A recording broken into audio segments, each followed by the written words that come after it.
চাকরিপ্রার্থী প্রিয় শিক্ষার্থী বন্ধুরা, আমাদের এই ইউটিউব চ্যানেলে আপনাদের স্বাগত। যারা এই ইউটিউব চ্যানেলটি দেখবেন বা দেখছেন, যারা আমাদের এই ভিডিওটি দেখছেন, অবশ্যই আপনাদের এই ভিডিওটির মাধ্যমে আমরা নিয়মিত এই পেজে বিভিন্ন নিয়োগ পরীক্ষার প্রশ্ন কেমন হয়, আমরা একই সঙ্গে আপনি এর জন্য কী পড়বেন এবং নিউমেরিক জব প্রিপারেশন বই থেকে নিয়োগ পরীক্ষা আসে এ ধরনের বাংলা, ইংরেজি, গণিত এবং সাধারণ জ্ঞান নিয়মিত ভিডিও আপলোড করে থাকি এবং এই ভিডিওগুলো আশা করি আপনাদের সকলের চাকরির পরীক্ষার জন্য অনেক বেশি উপকার হয়। তো আমাদের নিয়মিত ভিডিও পেতে অবশ্যই আমাদের চ্যানেলটি সাবস্ক্রাইব করবেন এবং আমাদের ভিডিওগুলোতে যদি আপনি কমেন্ট করেন তাহলে আমাদের সঙ্গে আপনার সম্পৃক্ততা বাড়বে এবং নিয়মিত আমাদের ভিডিওগুলো আপনি পেতে থাকবেন এবং আপনার ইউটিউব চ্যানেলে তাড়াতাড়ি আপনি আমাদের ভিডিওগুলো পাবেন, যার মাধ্যমে আপনার সরকারি চাকরির প্রস্তুতি নিতে সুবিধা হবে।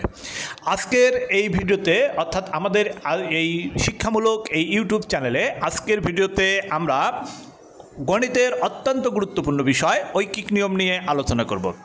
আশা করি আপনারা যারা নিয়োগ পরীক্ষার্থী আছেন তারা ঐকিক নিয়ম, এটি এমন কোনো পরীক্ষা আপনি পাবেন না যে পরীক্ষায় ঐকিক নিয়মের অঙ্ক থাকে না। আশা করি আজকের ভিডিওটি দেখার মাধ্যমে ঐকিক নিয়মের অঙ্ক সম্বন্ধে আপনার সঠিক এবং পূর্ণাঙ্গ ধারণা তৈরি হবে।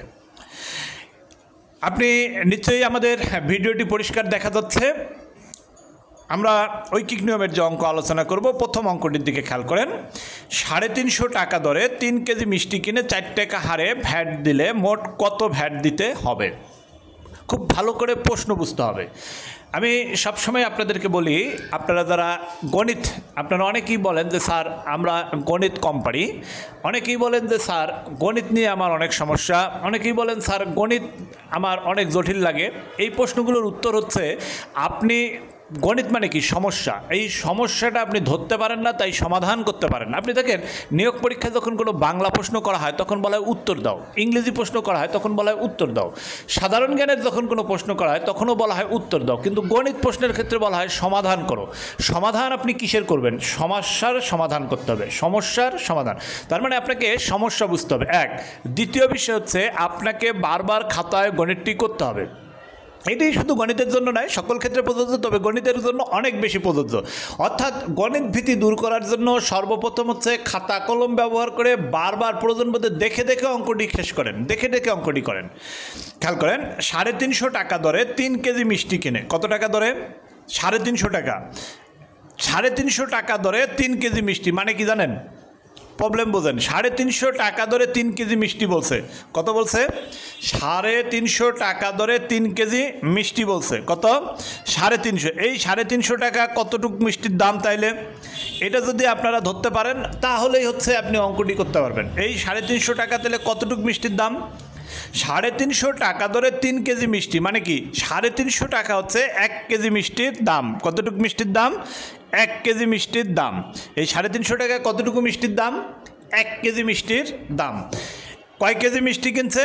3 কেজি। কয় কেজি মিষ্টি? 3 কেজি। 4 টাকা হারে ভ্যাট দিছে, মানে ভ্যাটের হার কত? 4 টাকা। কত টাকা হারে ভ্যাট দিছে? 4 টাকা। 4 টাকা হারে ভ্যাট বলতে কি বোঝা জানেন? 4 টাকা হারে ভ্যাট বলতে 100 টাকায় সে 4 টাকা ভ্যাট দিছে, এটা মাথায় রাখতে হবে কিন্তু। এই যে 4 টাকা হারে ভ্যাট দিছে, রাইট? এখানে কি আমরা তাই দেখতেছি না? 4 টাকা হারে ভ্যাট দিয়েছে, তো 4 টাকা হারে ভ্যাট দিয়েছে মানে 100 টাকায় সে 4 টাকা ভ্যাট দিয়েছে। কত টাকা? 100 টাকায় সে কত টাকা ভ্যাট দিয়েছে? 4 টাকা। 4 টাকা হারে, 4 টাকা হারে মানে হচ্ছে 100 টাকায় 4 টাকা। মোট কত টাকা ভ্যাট দিয়েছে আপনাকে বের করতে হবে। মোট সে কত টাকা ভ্যাট দিয়েছে, মানে 4 টাকা হারে ভ্যাট দিয়েছে মানে কি 100 টাকায় 4 টাকা। এইটা কিন্তু আপনাকে ধরতে হবে। অঙ্কে এই যে প্রথমেই বললাম, সমস্যা বুঝলে সমাধান করতে পারবেন। 100 টাকায় ভ্যাট দিয়েছে সে 4 টাকা, 100 টাকায় ভ্যাট দিয়েছে সে 4 টাকা। প্রশ্নটা বলছে ভ্যাট দিলে মোট কত টাকা ভ্যাট দিতে হবে, অর্থাৎ তাকে টোটাল কত ভ্যাট দিতে হবে, তাকে টোটাল কত ভ্যাট দিতে হবে। বোঝেন কিন্তু অঙ্ক কিন্তু এটা মুখে মুখেই করা যায়, খুবই সহজ। আমি আপনাকে খুব সহজভাবে যদি বলি তাহলে হচ্ছে 3 দিয়ে 350কে গুণ দেন 1050 টাকা হবে, 1050 হয়, রাইট? মানে এখানে যদি আমরা নাই ধরি, 3 দিয়ে 350কে গুণ দিলে 1050 টাকা, 1050 হবে। তাহলে 4/100 গুণন ওই 1050, এই 4/100 গুণন 1050 কাটাকাটি করলে যা হবে এটা হবে অঙ্কের উত্তর। এখন আমি তো আমার মতো করে করলাম, কিন্তু আপনি বুঝবেন কেমনে? রাইট? অঙ্ক কিন্তু একটু শেষ। 4/100 গুণন 1050। এখন এখানে যে কাটাকাটি দিলেই কিন্তু অঙ্ক শেষ, এইটাই মান। কিন্তু আপনি বুঝবেন কিভাবে? সেজন্যে এই সংখ্যাগুলো আপনাকে বুঝতে হবে। প্রথমত 350 টাকা দরে মানে কি? 350 টাকা দরে মানে প্রতি কেজির দাম 350 টাকা। প্রতি কেজির দাম 350, নাম্বার 1 বুঝতে হবে। 4 টাকা হারে ভ্যাট মানে কি? 4 টাকা হারে ভ্যাট বলছে আপনাকে। এটা কি 1 টাকায় 4 টাকা দিছে না 100 টাকায় 4 টাকা দিছে? কত? যখন হারে থাকে মানে এত টাকা হারে মানে হচ্ছে 100 টাকায় সে 4 টাকা দিয়েছে। 4 টাকা হারে মানে 100 টাকায় 4 টাকা দিয়েছে। এখন আপনাকে প্রশ্ন করেছে মোট কত ভ্যাট দিতে হবে, তাহলে মোট মিষ্টির দাম কত সেটা আগে বের করতে হবে। তাহলে মিষ্টি ছিল 3 কেজি, মিষ্টি ছিল 3 কেজি, প্রতি কেজির দাম ছিল 350 টাকা। প্রতি কেজির দাম কত?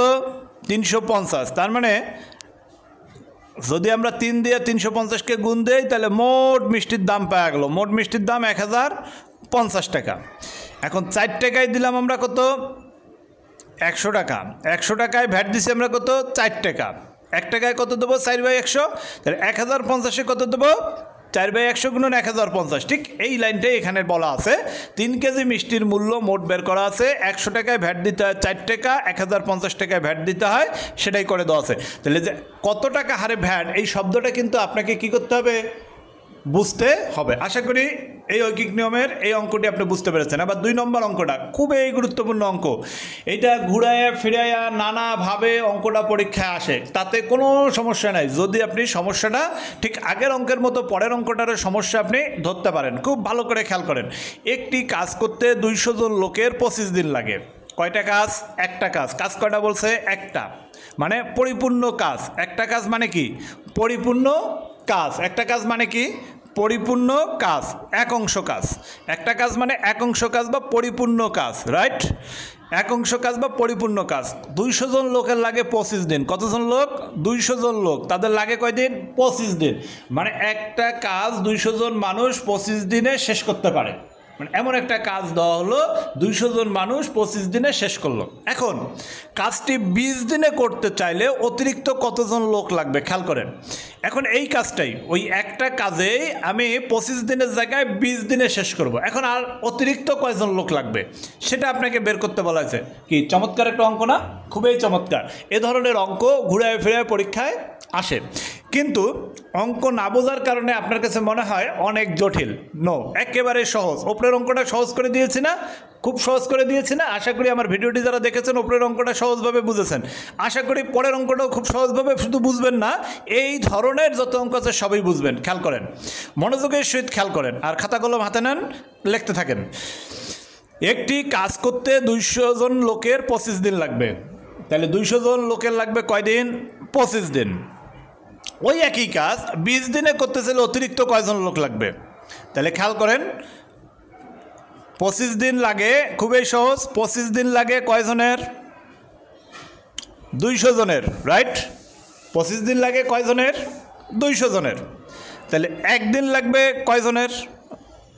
200/25, রাইট? এখন আপনাকে বলছে 20 দিনে করবে, তাহলে 20 দিনের জন্য লাগবে কয়জন? 20 দিনের জন্য লাগবে কয়জন? 225, এই যে 20, এটা হলো 20 দিন। কয়দিন? 20 দিন। কয়দিন? 20 দিন। এবার কাটেন, কাটলে কত হয়? 8×25 200, 8 দুগুণ 160। এই 160 জন লাগলো কয়দিনের জন্য? 20 দিনের জন্য। 20 দিনের জন্য লাগছে 160 জন। খেয়াল করেন, 20 দিনের জন্য লাগছে কয়জন? 100। ভালো করে বোঝেন, 20 দিনের জন্য কয়জন লাগলো? 100। কয়জন? 20 দিনের জন্য কয়জন লাগবে? ক্লিয়ার? দেখেন, আবারও বোঝেন, ভালো করে বোঝেন। একটা কাজ 200 জন লোক করবে 25 দিন, কাজটা 20 দিনে করবে, তাহলে অতিরিক্ত কতজন লোক লাগবে? দেখেন, 25 দিনে করে 200 জন লোক, তাহলে একদিনে করবে কয়জন লোক? 25 গুণন কি? 25 দিনে যদি করে 200 জন লোক, 25 দিনে 200 জন লোক, 25 দিনে কত 200 জন। 25 দিনে করবে কয়জন লোক?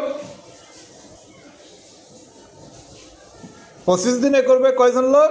25 দিনে করবে 200 লোক। এখন তাহলে একদিনে করবে, আচ্ছা 25 দিনে যদি 200 জন লোক করে তাহলে একদিনে বেশি দিন, 25 দিনে যদি 200 জন করে তাহলে একদিনে করতে বেশি লোক লাগবে না? কি একদিনে করতে বেশি লোক লাগবে না?